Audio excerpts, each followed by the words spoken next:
5 seconds to go.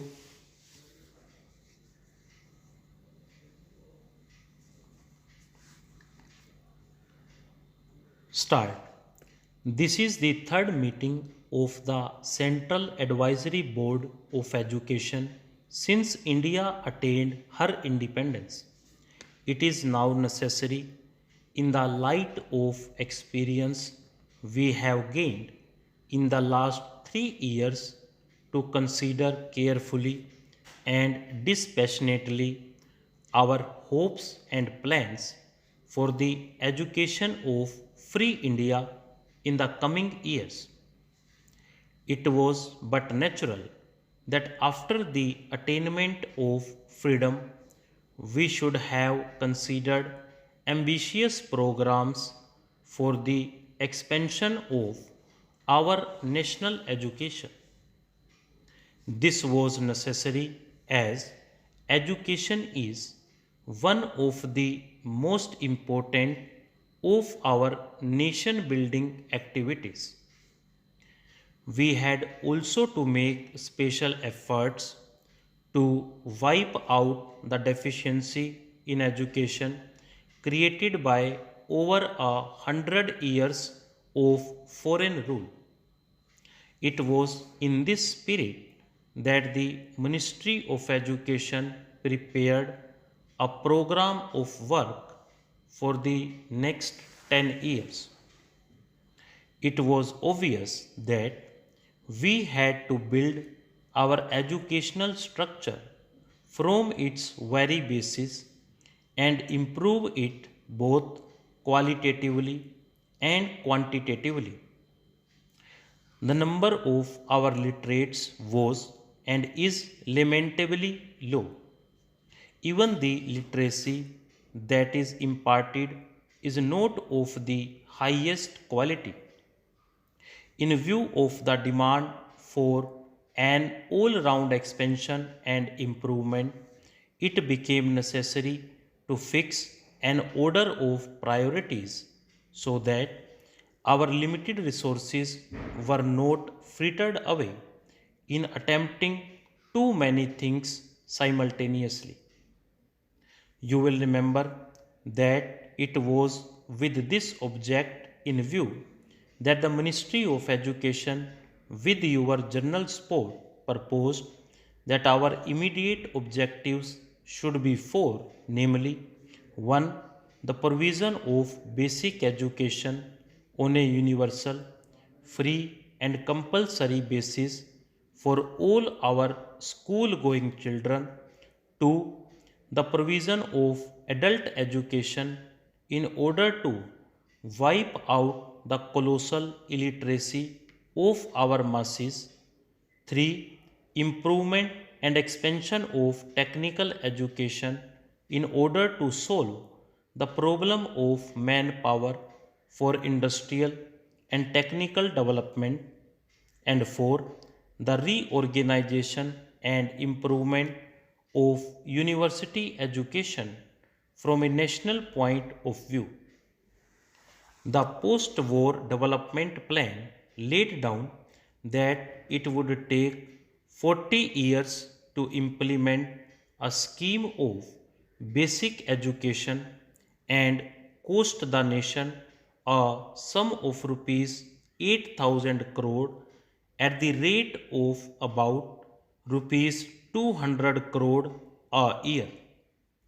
You will remember that after the attainment of independence, we all felt that the period was too long and exigencies of our national economy demanded a reduction in the cost.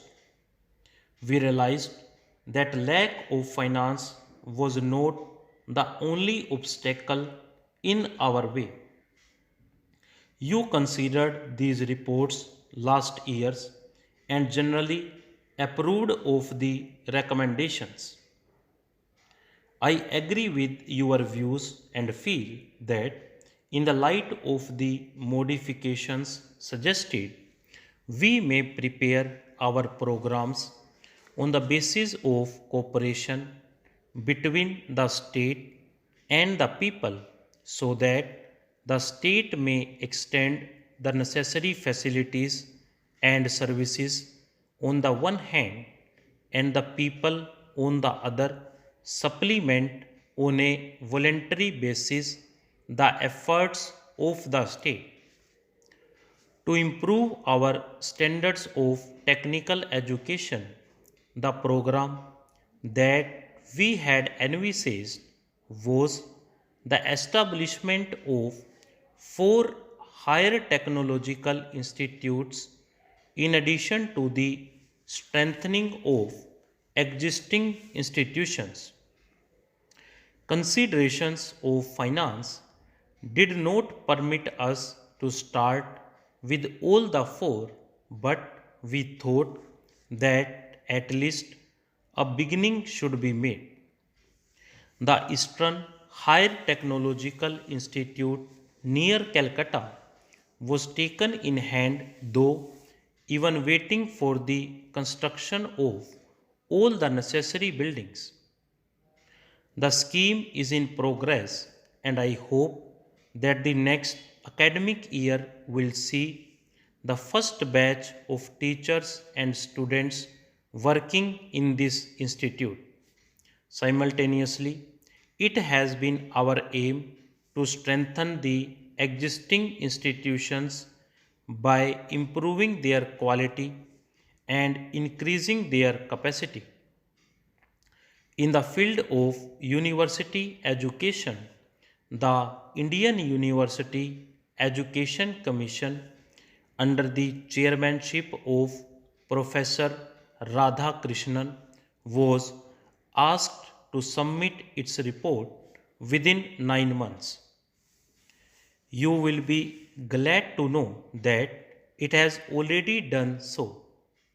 The report is before you, and one of the main functions of this meeting of the board will be to consider the recommendations of the Commission. I have, even at the risk of some repetition, recapitulated these points so that we may be in a position to judge where we are. You will appreciate that so far as planning is concerned, the ministry is ready with its program in all the four fields mentioned by me. I would therefore like to draw your attention to the obstacle which stands in the way of their immediate implementation. You will remember that in 1947, the problem of refugees from Western Pakistan absorbed almost all the energy and a major portion of the finances of the nation. There was therefore no hope of adequate funds being available for educational expansion in the immediate future, but in spite of these difficulties, the budget for 1998-99 saw an increase in provision for education.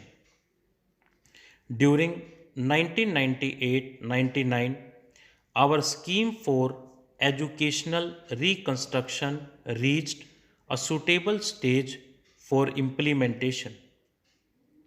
It was my hope that the 1999-2000 budget would enable us to make a beginning with the program for the same now. Stop.